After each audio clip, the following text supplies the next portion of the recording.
The mysteries revealed. Paul prays from a prison. This is not an American or South African prison. This is a very dark dungeon. And he writes letters to the church. He never complains about his situation, yet he prays for his brethren from prison. He prays for us. He says, God, give them that their eyes of their understanding might be open. What is this that Paul saw when he was blinded with a light brighter than the midday sun that changed his whole being and nothing could stop him? Even when the prophet said that he was going to be bound and died, he says, well, that's it. I am not backing down. There's an understanding in the spirit that gives you victory over everything in this earthly realm.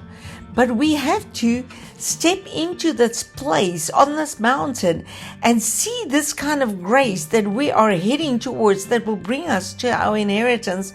Otherwise, all we do is we just dance around the mountain, round and around the same place, never having victory. Yet there is a place of victory. Jesus said, I'm going to prepare you a place that you can be where I am. So the disciples never understood this, because Jesus, when after he ascended, he spent 40 days explaining this kingdom and explaining everything. And as he was ascending, they said, are you going to restore Israel? They went right back to the old. Jesus didn't reject them. He just said, go wait for the Spirit. The Spirit will teach you. So this is where we're going to get the answers, in the Spirit, the revealing of the Spirit.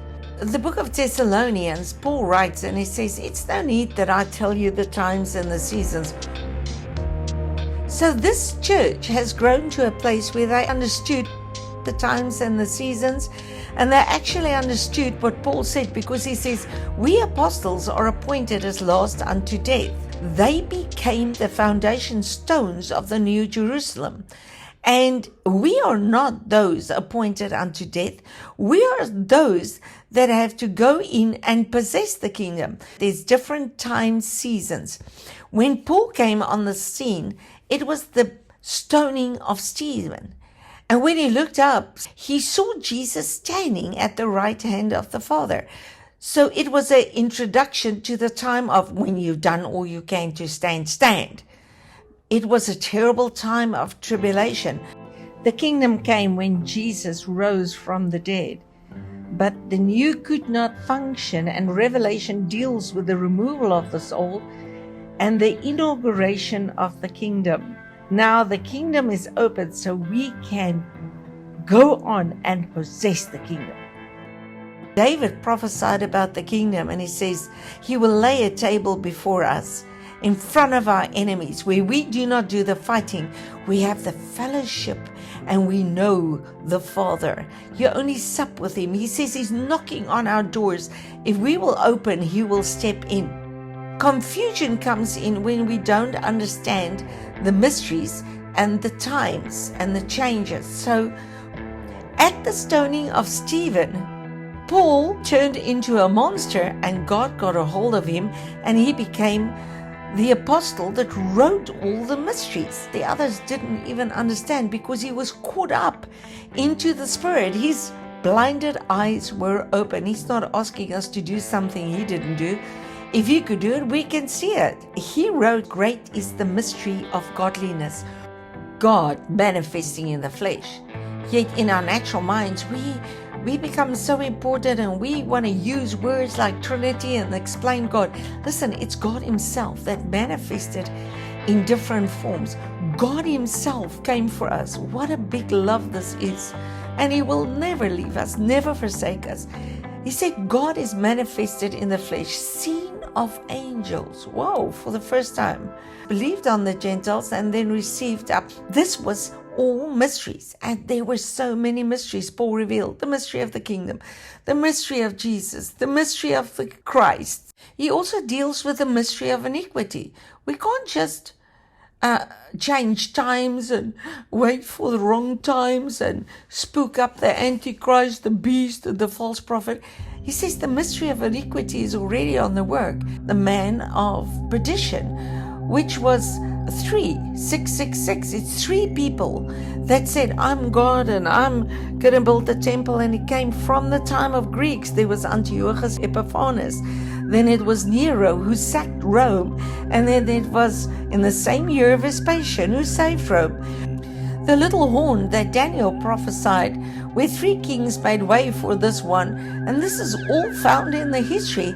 And it's the time of the Thessalonian church history. We need to understand and study and rightly divide the word of truth. You can only divide the word in time sections. We can't divide the living word. So if you understand and divide the word in time, you will understand the mysteries. But the end is always set from the beginning. And Paul revealed the final mystery right in the beginning. And he said, Behold, I show you a mystery. We shall not all sleep, but we shall all be changed. In other words, death is but an extra change. Blessed are those that sleep in Christ. They will rest from their labor and their work follow them. And they will be raised first, and then those that are alive will be changed. And then time will be no more. This is the final mystery. The trumpet will sound, announcement will be made. Then the dead will rise, and then we will be changed. We will be caught up together, caught up. Paul was caught up, but his feet were still here on earth. He was caught up into the spirit realm where Adam fell out of. We will be back into perfection, image and likeness of God. This will be the time where the last enemy is under our feet and death has no more say. So when Jesus died and he rose, it was the point of the end of death as the end. But we still have to grow into it, where death is totally underneath our feet and people die no more. Romans 2:7 says, we are to seek glory, honor, and immortality.